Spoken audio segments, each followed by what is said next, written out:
বিসমিল্লাহির রহমানির রহিম। আসসালামু আলাইকুম। আমি রিজওয়ানা ইউসুফ, একজন মা।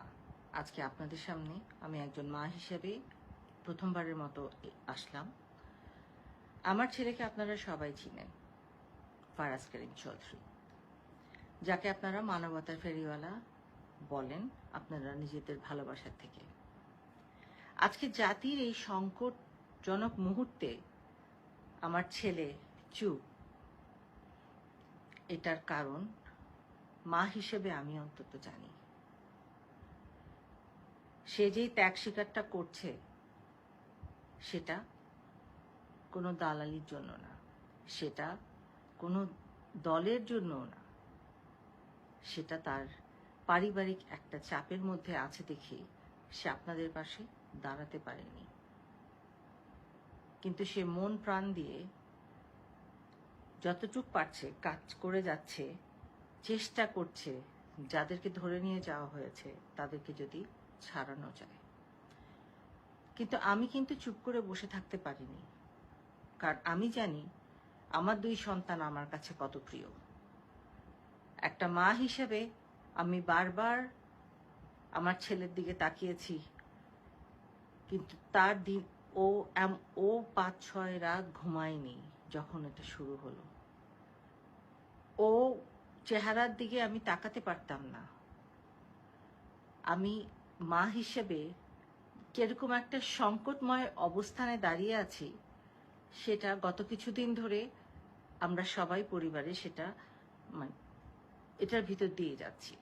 কিন্তু আজকে না আর চুপ থাকতে পারলাম না, আর ভয় আমার লাগছে না। আজকে আমি আমার ছেলের জন্য আপনাদের কাছে ক্ষমা চাচ্ছি। আমার ছেলে মানুষকে ভালোবাসে, সে সব সময়, তার মনটা অনেক নরম, সে মানুষকে অনেক ভালোবাসে। আজকে আপনাদের পাশে সে হয়তো শ্বশুরে নাই, কিন্তু মন প্রাণ হৃদয় জুড়ে সে আপনাদের সাথে।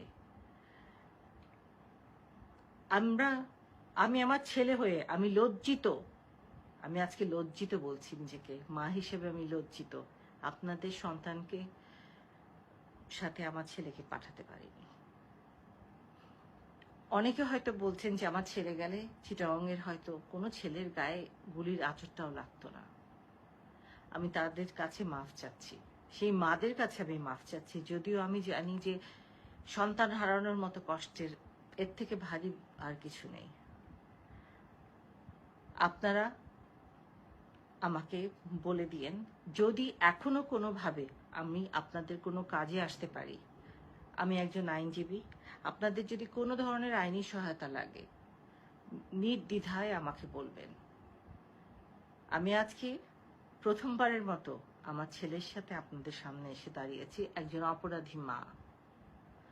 সেই সব মায়ের আমি অপরাধী যে যারা তাদের সন্তান হারিয়েছেন। আমি জানি না উপরওয়ালা আমাকে মাফ করবেন কিনা, কিন্তু আমি আপনাদের কাছে আমার ছেলের হয়ে মাফ চেয়ে নিচ্ছি। আপনাদের কাছে আমি করজোড়ে মাফ চাচ্ছি।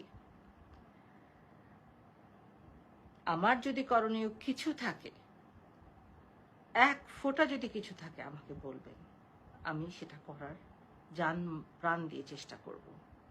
আমার ছেলেকে আপনারা ক্ষমা করে দিয়েন। যদি তারও কিছু এখন করার থাকে আমাকে জানান, আমি চেষ্টা করব। এই দেশ আমাদের সবার। আমরা এই দেশকে বাঁচানোর জন্য একবার না বারবার আমরা যুদ্ধ করেছি। 90-এর আন্দোলন আমার মনে আছে। এই 2024-এর আন্দোলন আমাকে 90-এর আন্দোলনের সেই স্মৃতিগুলো আবার জানাচ্ছে। ছাত্রছাত্রীরা হচ্ছে দেশের ভবিষ্যৎ, তাদেরকে প্রোটেকশন দেওয়া আমাদের কাজ, তাদের সাথে লড়া আমাদের কাজ না। আপনাদের কাছে এটাই আজকের জন্য আমার অনুরোধ। আপনারা আমাকে জানাবেন, ভালো হোক মন্দ হোক আমরা এই দেশেরই মানুষ, ভুল ত্রুটি আমাদেরই হয়, শুধরানো আমরাই নিজেদের করতে পারি। আমার ছেলের হয়ে আমি আবার আপনাদের কাছে ক্ষমা চাচ্ছি। যদি কিছু করতে পারি জানাবেন। আমি একটু কথা বলি।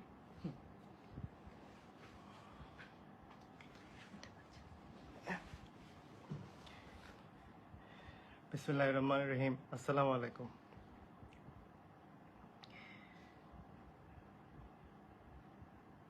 আমি আমার জীবনে আমি যখনই আপনাদের জন্য কাজ করেছি,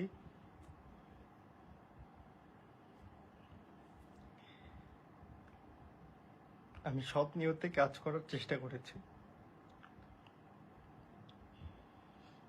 আমি যেই কথাগুলো আজকে বলবো হয়তো আমি এগুলো কখনো বলিনি, কিন্তু আজকে বলি। আমার জীবনে যখন আমি আমার আব্বার রাজনৈতিক জীবনটা দেখি, আমাদের এলাকার মধ্যে যত সমস্যা, যে প্রতিহিংসার রাজনীতি, আমি সেগুলোরও সবসময় আমি কথা বলেছি। কিন্তু আমি এতটা কম ক্ষমতা ছিল আমার যে আমি আমার আশেপাশের অনেকের সাথে আমি পেরে উঠিনি।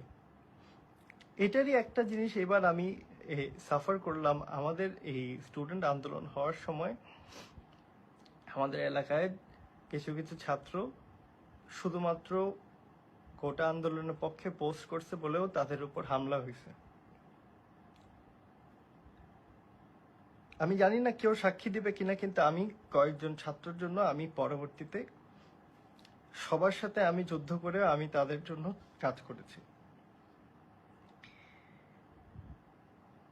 আমার অনেক বড় ব্যর্থতা সব সময় ছিল। আমি জীবনে বেশিরভাগ সময় আমি আপনাদের জন্য কাজ করতে গিয়ে ব্যর্থ হয়েছি। তবে এই আন্দোলনে আপনাদের পাশে না থাকতে পারা আমার জীবনের সবচেয়ে বড় ব্যর্থতা।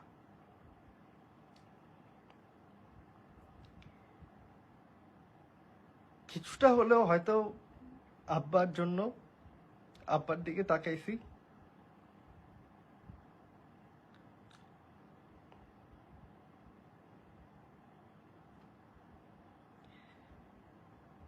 তবে আমি ভিতরে ভিতরে আমি কাজ করার চেষ্টা করছি। চিটংয়ে গুলিবিদ্ধ, আমি আপনাদেরকে নামগুলো দিব, একজনকে যখন আহত একজনকে হেল্প করার চেষ্টা করছি, ছেলেটা ঘাড়ে গুলি খাইছিল। ও গুলি খেয়ে রিকভার করে বাসায় যখন গেছে ওকে পুলিশ হয়রানি করছে। আবার আমি ওকে চেষ্টা করছি আমার মতো করে একটা জায়গায় রাখতে।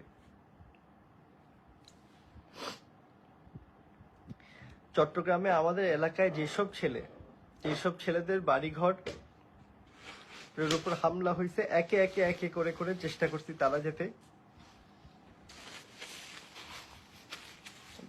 যাতে আবার বাড়িতে ফিরে যেতে পারে।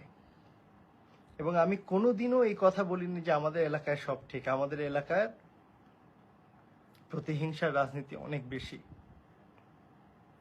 তবে আমি আপনাদেরকে একটা কথা বলি, আমি কখনো আমার জীবনে আমার সাথে যারা ছিল কেউ কোনোদিন এই কথা বলতে পারবে না যে আমি এইসবের কোনোদিন সমর্থন দিছি।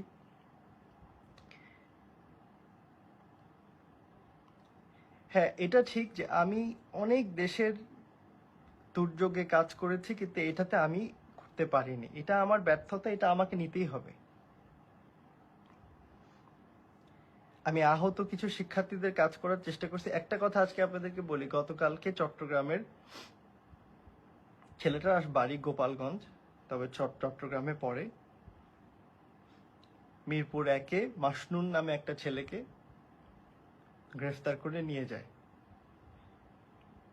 আমি জানি না এটা কেউ সাক্ষী দিবে কিনা। আমি 2 দিন ধরে আমি প্রথমে আমার পরিচিত যাদের কাছে ওর জন্য বলি, ও কিন্তু কিছু করেনি, যে আঁকাআঁকি করছিল। ওর ভাইয়ের সাথে যোগাযোগ করি। পরবর্তীতে একজন শিক্ষকের সহায়তায় ও ছুটে আসে। আমি অনেকগুলো পারিনি। আমি 7-8 জন যারা আহত, যারা প্রতিহিংসার শিকার হচ্ছিল, একজন ছাত্র আরমান, তার বোন আমাকে ফোন করে বলছে যে কোতোয়ালিতে ধরে নিয়ে গেছে। তার বোন ঢাকা ইউনিভার্সিটিতে পড়ে। আমি একজন আইনজীবী, তারা বললাম যে ছেলেটা অনেক ছোট, ছেলেটার বয়স